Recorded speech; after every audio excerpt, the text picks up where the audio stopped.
Hello and welcome to the Brand Burger podcast. I'm your host, Braden Matson. In this show, we go deep with founders and marketers to give you business and marketing insights that drive commercial outcomes. If you enjoy this show or this episode, please do rate it and share it. That helps out a ton. Message me on LinkedIn as well if you would like to be a guest. Without further ado, super pumped to get into today's episode. Thank you very much for listening. Let's go.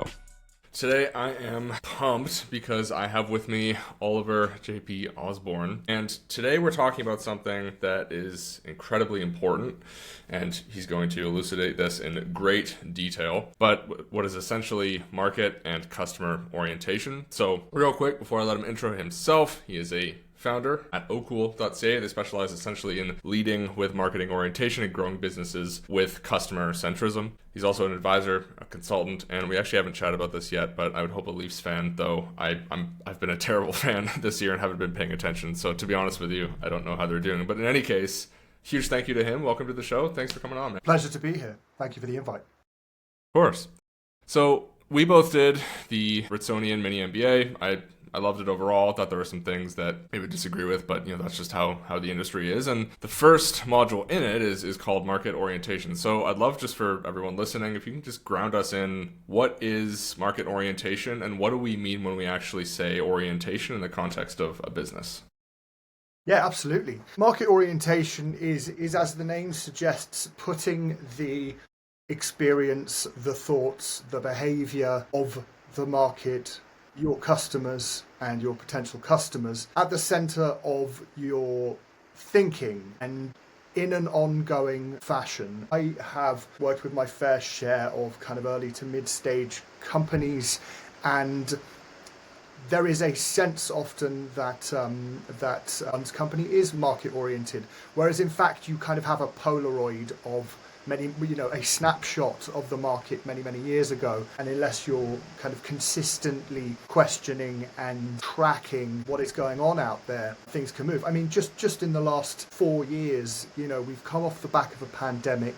We've got a new American president in charge, huge cost of living increases, and a number of other fairly seismic changes that, at a macro level are impacting the way people think, feel, behave and purchase. And so I think now more than, and obviously there's the impact of technology upon all of our lives. I think anyone even tangentially related to marketing or communications is getting stalked around the internet by adverts for AI at the moment. But this is all to long-windedly say that things move very quickly, and if you do not consistently put the market and the customer at the center of your thinking and planning, there is a danger that you will be working off outdated information. Now, there's a lot of things that businesses can be oriented around. This can be a founder whose vision for the business and how it operates is the word of law. Often in the B2B space,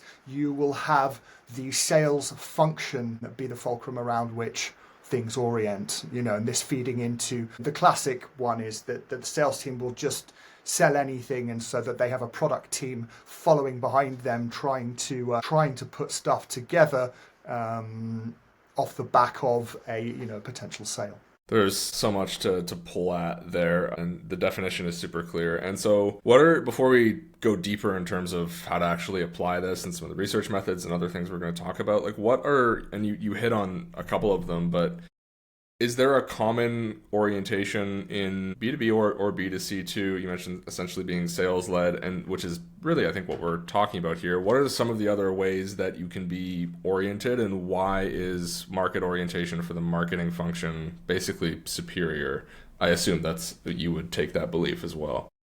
Yeah, absolutely. It's more often than not, it is a recollection of that time that the founder or founding team were at the coalface, which in a lot of more mature businesses is many years ago.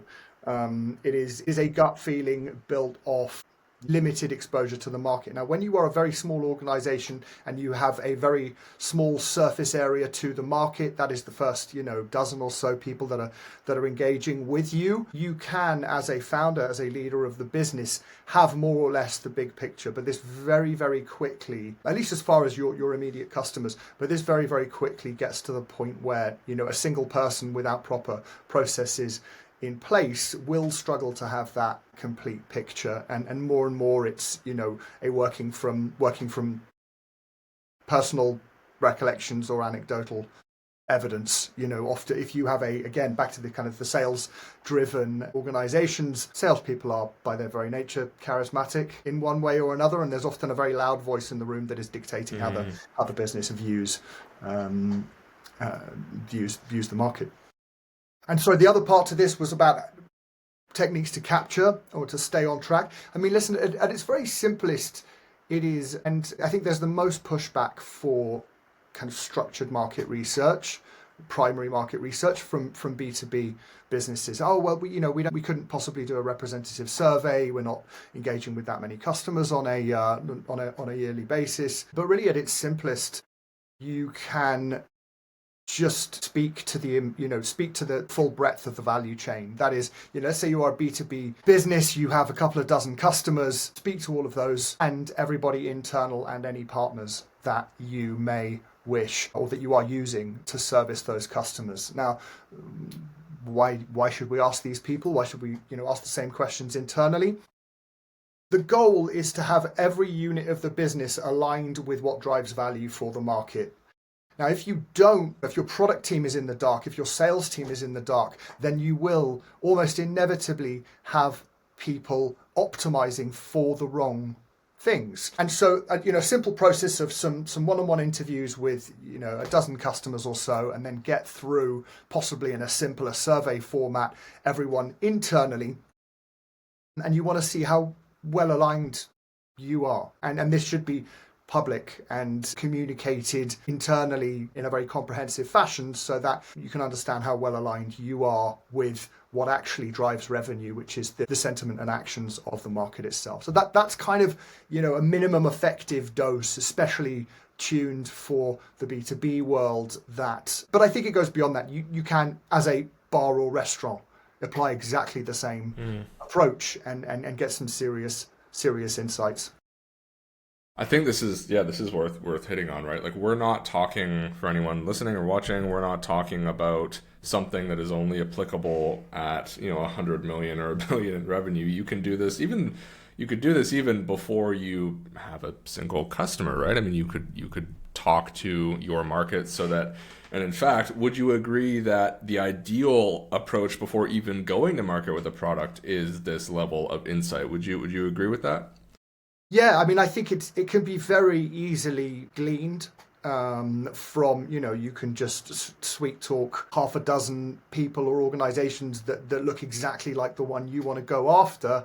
And within 15 seconds or 15 minutes at least, test a lot of assumptions. Like, is this thing that I think is going to be, absolutely pivotal for this sector in the near future? Is it even on their radar? Does that light bulb go on for them when I talk them through it?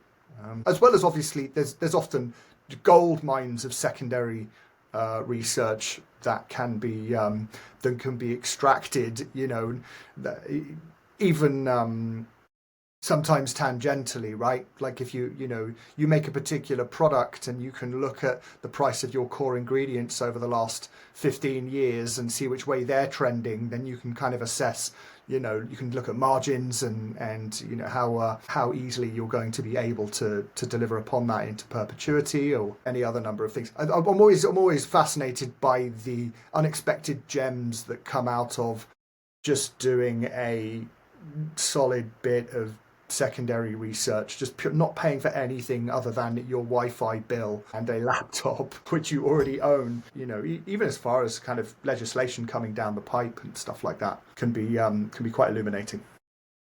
Yeah, it's remarkable, isn't it, how often, I mean, at least I've had a lot of conversations, and I'm not throwing shade here, but like with marketers where it's like, oh, I'll ask the product team about, it's like, you're not doing marketing, I don't think, if you're not at least at some point engaging with the marketing customers. Otherwise, you're just doing ing, right? Like what Right. else? Yes. This I is mean, this is where it starts.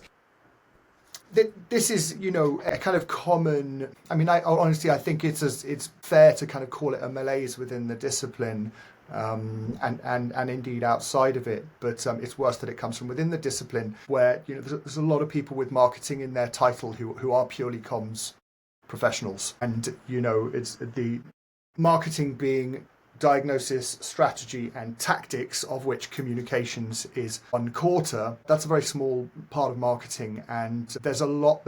I get why the emphasis is heavily on comms, and this in part is the reason why the talent pool at large is heavily over-indexed on communications. It is the membrane through which we view marketing, or at least it's the most prominent membrane. Obviously, marketing is also product, where it's distributed, pricing, strategy, and back further into research. But this is kind of throwing people off the scent as far as what they need to do within their businesses. And I think that the rise of technology as a part of our personal and professional lives is I think part of the genesis of this phenomenon, in that the vast majority of marketing tools are in fact communications tools, and so that we are aggressively bombarded with cold opens and adverts for services and tools that are specifically comms and focused, and as such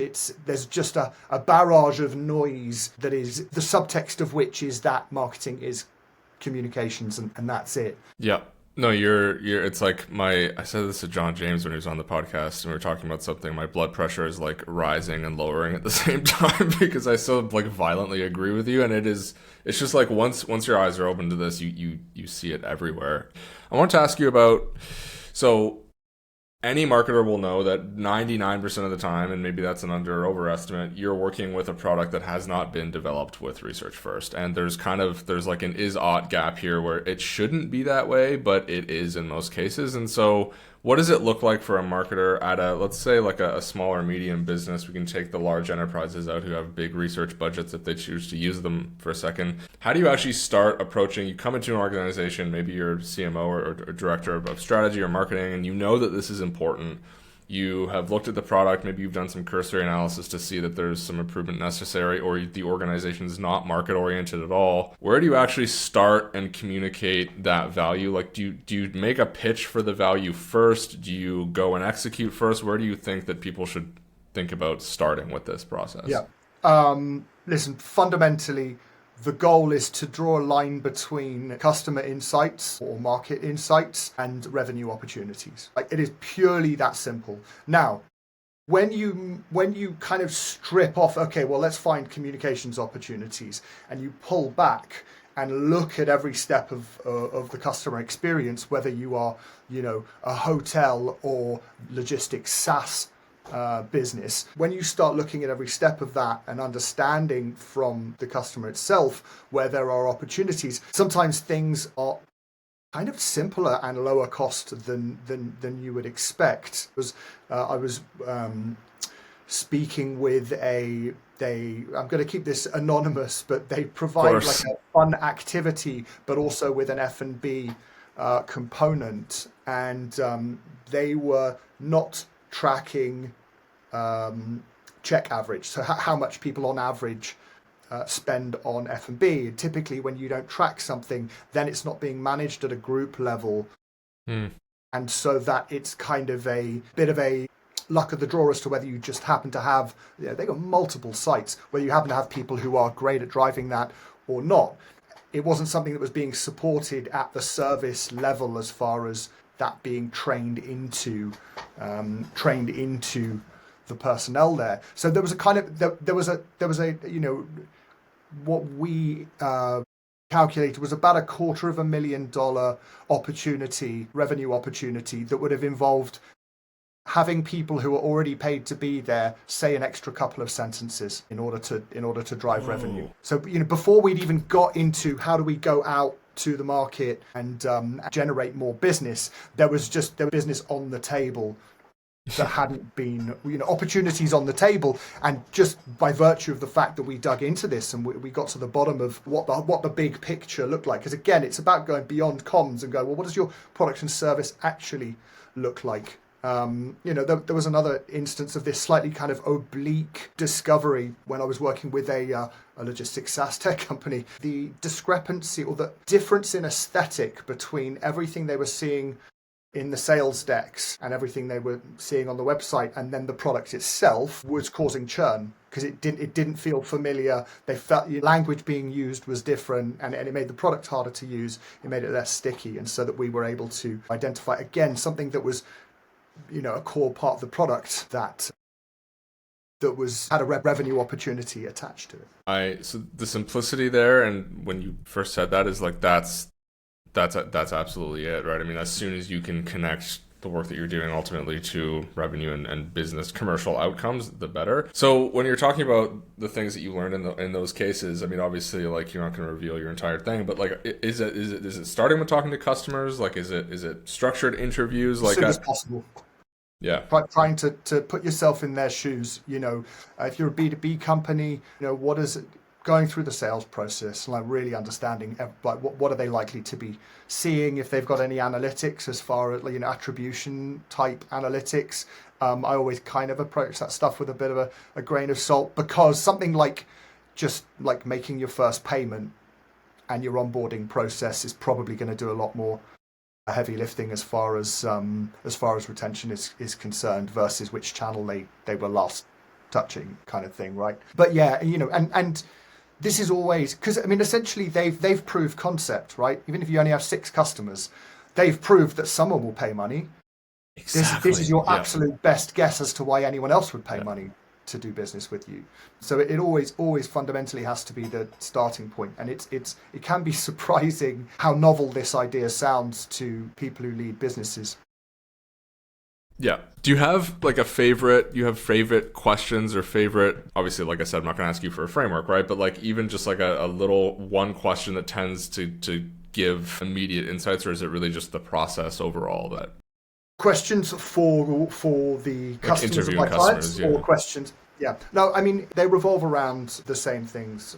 Really, it is what brought you in here today. So trying in a as non-leading as possible way to get to the bottom of the category entry point. Another question which can sometimes yield the same answer as the first one or a completely different one is, well, what's been your favorite part of your experience with this? What would you have done instead of doing this? Trying to avoid specifically the word competitor, because then you're kind of railroading someone into giving you a like for like, rather than, do you know what, we were just going to keep using Excel into perpetuity. Yeah, exactly. Which is obviously, honestly, like the biggest competitor to basically every SaaS business in the world is Excel. Like they won't put it in their decks, but this fundamentally is the case. Yeah, just like alternatives, category entry point, and what's the greatest source of value from this experience. Yeah. And that alone will go a long way. Because again, back to my example earlier on, if you ask everyone internally the same questions, you don't even have to name and shame. They will know when the results come in from the customers, oh wow, I was way off on this one. I didn't even think these 3 things were like, I've been prioritizing these 3 things in our product development, but actually this is, I've been prioritizing these 3 things in our sales process, but actually this was really important. Yeah.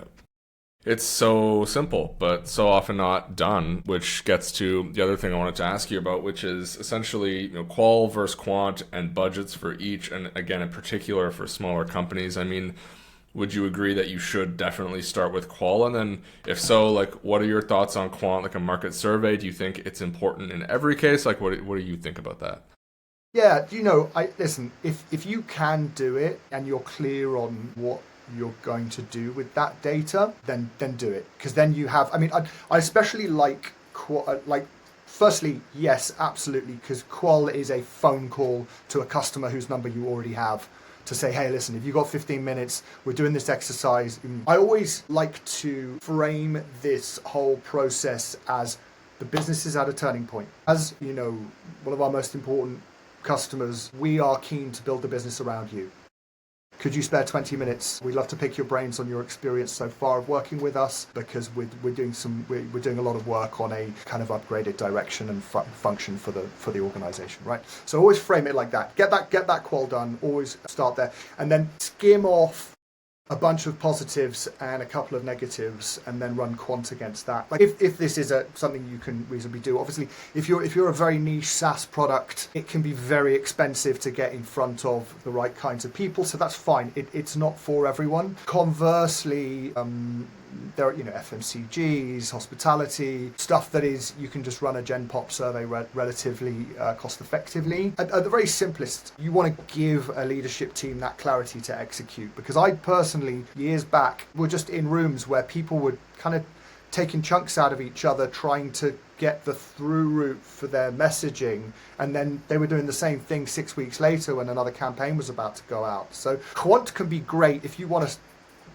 furnish yourself with the ability to say something along the lines of 67% of people in Ontario purchase this kind of product based on at least one of these two things. So as far as positioning and messaging resonance, this is our absolute best piece of intel on that. And so is everyone okay if we're going to wordsmith it, but is everyone okay if we follow these 2 points? Because this is really at the core of what the mass market is telling us that they care about, and upon which they make decisions, right? So quant is great for that, because you really are, as far as research is concerned, we're not doing it to write academic papers. We're doing it so that a business can take decisive action in the pursuit of growth. That is, again, coming back to commercial outcomes, which in a lot of cases, I think there's not enough connection to that from the marketing function, but it's absolutely, and again, just worth hitting on, right? Like this can be done very effectively. Product research, customer research, category entry point research. This can scale with your ARR, and I think that's just so.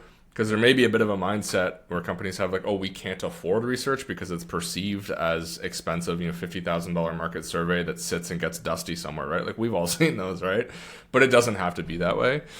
I really wanted to talk about innovation with you, and so I'm going to lob over 2 examples to kind of tee us up. The first one is Steve Jobs. It has been said, or people will say, well, Steve Jobs didn't do any research. He just saw an innovation and jumped on it. First of all, I think that's incorrect that he didn't do research, but the core part of this example is, how do you think about research in the context of innovating something that fundamentally doesn't exist versus like improving a product you already have?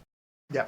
Well, one of the big issues with all data, no matter how it's been captured, is that the second you capture it, it is about the past. And moreover, people don't necessarily have full introspective clarity on what they really want, right? But again, that's right. At the end of the day, you as the innovator, as the company, as the pioneer, this is why you're here. This is why you're asking these questions. And so the goal is to start to plot the graph, is to make some creative leaps from the data you're seeing, often around pain points, or extrapolating from some kind of what you thought was going to be an edge use case that is actually becoming very common, and trying to extrapolate from there like what this might necessitate as far as product development. It's about taking the insights that you have hopefully in a smart way gathered, and looking to understand where this should lead you in the future. It's less about reflecting back what people tell you they want. It's about kind of creating a synthesis of ideas and making some creative leaps, and in a lot of cases taking some risks, and looking to give people something they didn't realize that they wanted. Yeah, and I think we're getting into something really important here, which is a want versus need distinction. Like, I think it was Henry Ford who said, if you ask people what they want, they would have said a faster horse. I don't think I'm misquoting that. And so, but so people will point to that and say, well, look, research, like you just ask people, they won't, they don't do what they say. And there's that Margaret Mead and then later David Ogilvy quote. But I think the point there is like, yeah, but if you're Henry Ford, you still have to observe people to come to the conclusion, right? You still have to. He'd observed the need. He'd observed the need. Exactly. And the very fact that he said, they would wanted faster horses. He knew enough to be able to say, well, listen, that isn't the answer. We have the technology. I'm going to put in a very innovative line production process so that we can do it ultra cheaply, quickly, and furnish people with what they're trying to do, which is get from A to B. Yeah, in a exactly. timely fashion. This gets into one of the last things I want to ask you about, which is improving existing products, right? Existing product improvement or product innovation, and how you think this should fit in kind of based on where a business is at. Like, that's a broad question, but I think that a lot of companies have too many products, and I think that, as Ritson points out, that in a lot of cases, the right call is to actually kill a product. So what do you think about improvement versus killing products, and how this fits into the overall, like, research first? Well, you'll kind of have to look at product development through a couple of lenses. One is there a need? Is there a demonstrable need or indication that there is a sufficient shift in the market, a sufficient growth in interest in a particular area or functionality for that to make sense in commercial terms? At the same time, you have to look at your kind of brand equity and how much it's taking your business to really own and properly manage a brand, and ask yourself, is this idea worth enough money that we can entirely replicate the support functions for the master brand, or would it make, and indeed is a new brand even worthwhile in the first place? I think that's I'm trying to think of a great example of people just selling something quite tangential to their core product, but leverage it. Well, I think we see this in celebrity culture. Someone gets famous on a TV show and then starts selling something, and by virtue of the fact that they are very well known, they are functioning in this instance as the brand. Everything else that they ascribe their name to benefits from the air cover that is awareness and salience of them as an individual, and exactly the same thing happens with. But yes, it is assessing whether your new idea, and I know that it can feel very kind of semantically and neat, and also it looks very good from a boardroom to have different products all nested under different brands, and it's I don't know, it's very exciting to kind of build new brands and get excited about where they might go in the future, whereas actually it's quite an expensive undertaking, and nesting new products, as long as they don't run completely counter to the core positioning of your existing product or products. I think by and large, nesting them under the brand that you have spent years raising the awareness of and building a name for is typically going to make your life a lot easier and create efficiencies as far as getting that successfully out to market. Yeah, I tend to agree I think if it doesn't violate the perception of a brand. I think like if Audi, or that's a bad example, like Ford trying to get into the luxury market, for example, like they haven't really, because they play where they play, and I think the perception of Ford in the mind is mostly as like, maybe decent quality and affordable. And so I think that plays a really important role. But to your point, like, introducing new products is extremely costly, and I think there's often a bias to want to do that before improving the product you already have. And I don't know what's at the root of that. Maybe it's just that we already have a product that people are paying for, so it can't get any better. Do you think that's part of it, or just like people don't want to improve their product, or they don't believe in it? Or one can look at, listen, obviously it's a very complex question, because for instance, if you have bricks and mortar retail locations, you have existing footfall, a new product category becomes very popular. Throwing something new into that environment is quite different to, a tech company that doesn't have any physical 100%. space, that doesn't have that foot traffic, attempting to add something quite distinctly different. Yeah. So there's a lot of nuance as far as that decision making. But again, going back to what can the market really tell us? What do we know of the desire of the people who've already paid good money to work with us, and especially those who come back again to re-sign, or in FMCGs, those people who do purchase with sufficient frequency, or rather the right frequency. Obviously, we're paddling into the deeper waters of what actually does the revenue heavy lifting in FMCGs. But often, rather too infrequently, is the question thrown back to the customer mainly because there aren't vast amounts of people out there who are comfortable with those processes. Awesome, man. Well, before we wrap, why don't you tell people a little bit about where they can find you, aside from you're in Toronto, I'm in Vancouver, so it's great to have a Canadian on the show, but where can people learn more about you and check out what you do and hire you if they want to? I can be found on LinkedIn.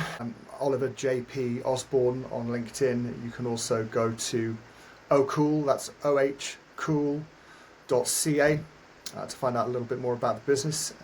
What I do for all of my prospective clients is I will spend half an hour to 45 minutes on a call. I have a process that allows me to extract more or less everything I need to put together a market research plan. This is offered entirely for free in order to get the ball rolling, and then you can do with that what you will. The feedback I get from this is that even if people don't ultimately feel that now is the right time to engage my services, that the report itself gives them a good deal of clarity on how they might manage this to some degree on their own steam within their organization. That. Awesome. Well, thanks a lot, man. Appreciate you coming on, and I'll see you around LinkedIn, but talk soon. Yeah. Thank you. Have a great week. Bye-bye.